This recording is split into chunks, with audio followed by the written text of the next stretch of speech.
मतदान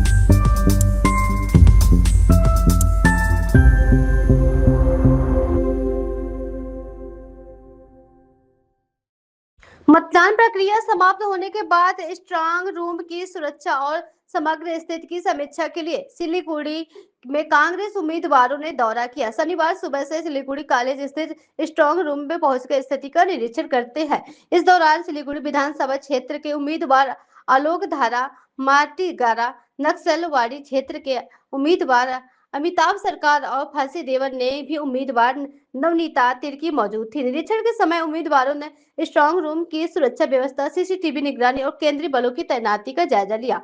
चुनाव के बाद इस चरण में मतदान मशीनों की सुरक्षा सुनिश्चित करने के लिए चुनाव आयोग के निर्देशों के अनुसार नियमित निगरानी की आवश्यकता पर उन्होंने जोर दिया। कांग्रेस की ओर से बताया गया कि पारदर्शी और निष्पक्ष मतगणना प्रक्रिया सुनिश्चित करने के लिए इस प्रकार का निरीक्षण अत्यंत महत्वपूर्ण है। অ্যাকচুয়ালি এই ম্যাটারটা দেখলে সত্যি খারাপ লাগে যে আমাদের এত হেলদি ডেমোক্রেসি এবং এত বড় ওয়ার্ল্ডের মধ্যে সবথেকে বিগেস্ট ডেমোক্রেটিক কান্ট্রি আমরা ইন্ডিয়াকে, সেখানে নির্বাচন কমিশন সঙ্গে অফিসিয়ালস যারা যুক্ত আছে তাদের উপর যে এই অবিশ্বাসের একটা বাতাবরণ, এইটা খুবই আশ্চর্য। এটা মানে অবাক লাগে যে এরকম একটা পরিবেশ তৈরি হয়েছে, যার জন্য প্রত্যেকটা রাজনৈতিক দলকেও আসতে হচ্ছে এবং ভিজিটিং করতে হচ্ছে। সাসপিসিয়াস একটা ম্যাটার তৈরি হয়েছে, এটা হওয়া উচিত ছিল না। আরও নিরপেক্ষভাবে, আরও সঠিকভাবে নির্বাচন কমিশন এবং সরকার যদি পরিচালনার দায়িত্বটা থাকতো, তাহলে হয়তো এত অবিশ্বাসের বাতাবরণ তৈরি হতো না।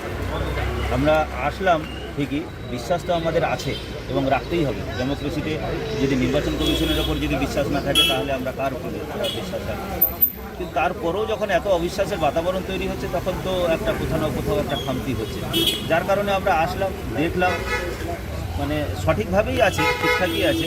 যেটা আমাদের রন্টুবাবু বললেন যে সেরকম অর্থে যদি রাখতে হতো, তাহলে এই যে কালো কাঁচওয়ালা যে গাড়িগুলো আসছে, সেই গাড়িগুলো কিন্তু প্রপারলি চেক হচ্ছে না। আমি বলছি না যে কিছু হচ্ছে, কিন্তু চেকিং যদি করতেই হয়, তাহলে প্রপারলি গাড়ির মধ্যে কি আছে না আছে সেটা চেক করেই ঢোকানো উচিত ছিল। তো সেটাও আমরা বলেছি। তো আলটিমেটলি আমাদের বিশ্বাস, ডেমোক্রেসির ওপর বিশ্বাস আছে, এটা সব কিছু ঠিকঠাকই হবে। দিদি থেকে কিনে দিদি কি বলবেন? সমস্তটা তো খতিয়ে দেখলেন, সকাল সকাল এখানে আসা হলো, কি বলবেন? এখানে যেটা আমরা দেখতে পারলাম, আমাদের কোথাও মনে হলো কিছু তো এখানে খামখেয়ালি আছে বা কিছু আমাদের প্রশাসনের আমার মনে হচ্ছে ছাড় আছে। কারণ এখানে আমরা শুনলাম যে শাসক দলের কিছু লোকজন যারা আইডি কার্ড ছাড়াও ভেতরে ঢুকেছে, তো এগুলো তো হওয়া উচিত না। আজকে আমরা যারা আইডি কার্ড ছাড়া আমাদের যতজনের ছিল তাদের প্রত্যেককে আমরা বাইরে রেখে ঢুকেছি। এবং অলোক আর রন্টুদা যে কথাটা বললো যে এখান থেকে কালো কাচ দেওয়া গাড়িগুলো যেগুলো ঢুকছে সেগুলো প্রপার চেকিং হচ্ছে না, সেগুলো আমাদের কাছেও খবর আছে। এবার এটাও ঠিক যে বিশ্বাস ছাড়া আমরা তো আর কিছু করার নেই, কারণ ইলেকশন ওভার হয়ে গেছে। এরপরে যদি কিছু হয়, আমাদের কিছু করার নেই, তবে আমরা বিশ্বাসের উপরেই চলবো এবং এটাই বিশ্বাস রাখবো যে এখানে কোনো রকম কোনো কিছু গণ্ডগোল হয়নি বা হওয়ার কোনো সম্ভাবনা নেই। কতটা বিশ্বাস রাখছেন নির্বাচন কমিশনের উপর? সেটা তো আমরা সবাই দেখতে পাচ্ছি, এসআইআর এর মাধ্যমে কতটা বিশ্বাস আমরা রাখতে পেরেছি। যেমন আমার ফাঁসি দেওয়া বিধানসভা থেকে আপনার 23,000 ভোটারের নাম অ্যাপ্রক্সিমেটলি কেটে গেছে, সেগুলো আমরা খতিয়ে দেখেছি, সেগুলো সম্পূর্ণই আপনার কংগ্রেস সাপোর্টার ছিল। 23,000 ভোটার নাম কেটে যাওয়া মানে কতটা এফেক্ট আমাদের উপরে পড়েছে, সেটা আশা করি সবাই বুঝতে পারছেন। কাজে নির্বাচন কমিশনের ওপরে ভরসা তো সবাই, আস্থা আমরা হারিয়ে ফেলেছি। তথাপি আমরা বলবো, আমরা ভরসা আর বিশ্বাস ছাড়া তার কিছু বলতে পারি না। আমরা আমাদের কাছে একটা খবর ছিল যে এখানে বিভিন্ন সময় বিভিন্ন রকমের গাড়ি ঢুকছে, বেশিরভাগ গাড়িগুলোই কালো কাঁচ দেওয়া, এগুলো ঢোকে রাত্রি 9টা 10টার পরে, যখন চলতি মানুষ থাকে না।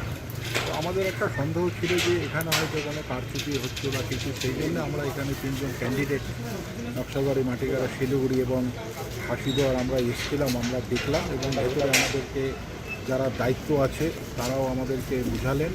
তবে আমাদের মনে হয়েছে যে এখানে আরও সাফিসিয়েন্ট ক্যামেরার প্রয়োজন ছিল, কারণ করিডোরগুলোতে ক্যামেরা নেই।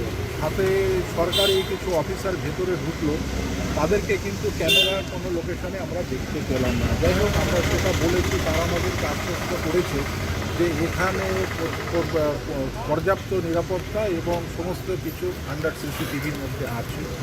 তো যাই হোক, সেইগুলো আমরা আজকে দেখে আসলাম। এবং আমরা যেটা মনে করছি যে এখানে রাজ্যের শাসক দল বিভিন্ন সময় কিন্তু তারা ক্যাম্প থেকে বেরিয়ে আসছে এবং তারা বিনা আইডেন্টি কার্ডে সে তৃণমূল এবং বিজেপির লোকরা এখানে ঢুকছে বিনা আইডেন্টি কার্ডে। সেই ব্যাপারেও আমরা তাদের সাথে যারা সিআরপিএফের যারা দায়িত্ব আছে তাদেরকে আমরা বলেছি, তারা আমাদেরকে আশ্বস্ত করেছে যে না এইরকম হয়নি বা হবে না। এখন দেখুন ইলেকশন হয়ে যাওয়ার পর তো এখন কাউন্টিংটা টোটালি এখন আমাদের বিশ্বাসের উপরেই থাকতে হবে, এছাড়া তো আর আমাদের কিছু করণীয় নেই।